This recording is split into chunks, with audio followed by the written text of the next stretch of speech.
এই এলাকায় আপনার 16টি জেলা আছে, প্রায় 2.5 কোটি জনগণ আছে। এই এলাকায় আমরা কিছু কিছু সার্ভে করেছি।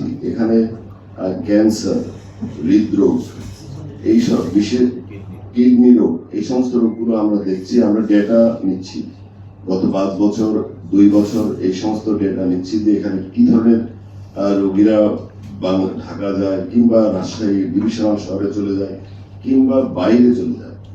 তো আমরা লক্ষ্য করেছি খুলনা অঞ্চল থেকে অনেক বড় একটা সার্কেলের রোগীরা বাইরে চলে যায়। এখানে বিশেষায়িত আরেকটা বিবেচনা হলো, এখানে এয়ারপোর্ট আছে, এটা ইন্টারন্যাশনাল এয়ারপোর্ট হতে পারে। এখানে রেল যোগাযোগ আছে, এটা আরো উন্নত হতে পারে। এখানে সড়ক যোগাযোগ, হাইওয়ে আছে, এই হাইওয়ে দিয়েও আপনার যোগাযোগটাও আছে। সার্বিক যোগাযোগ কাঠামো, এরকম যোগাযোগ কাঠামো আমরা এটার সুফলটা আমরা জনগণের কাছে পৌঁছে দিতে চাই।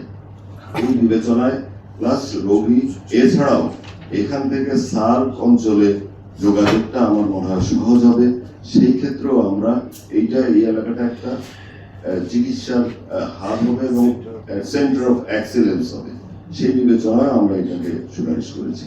এখন আমরা ফিজিক্যালি এই এলাকাটা আমরা দেখতে এসেছি।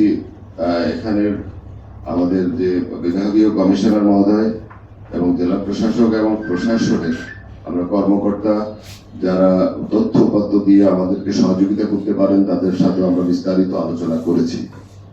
আমরা এখানে আমাদের বিবেচনায় 1000 শয্যা বিশিষ্ট হাসপাতাল হবে, 500 বেড হবে সাধারণ জেনারেল হাসপাতাল এবং 500 বেড হবে বিশেষায়িত হাসপাতাল। আমরা আমাদের যে ইঞ্জিনিয়ারিং ডিপার্টমেন্টগুলো, গণপূর্ত, আমাদের এইচডি স্বাস্থ্য প্রকৌশল অধিদপ্তর এবং স্থাপত্য অধিদপ্তর এবং এনএপিডি, এই 4টা কারিগরি আমাদের প্রতিষ্ঠান, তারা ডিটেলস এই কারিগরি দিকগুলো নিয়ে আলোচনা করে এই কমিটিকে এবং একটা স্থাপত্য নকশা, থিমেটিক একটা নকশা তৈরি করে দেবেন।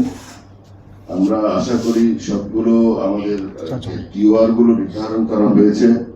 এই টিওআর অনুসারে আমরা মোটামুটি আমাদের কমিটির সুপারিশমালা আমরা তৈরি করছি।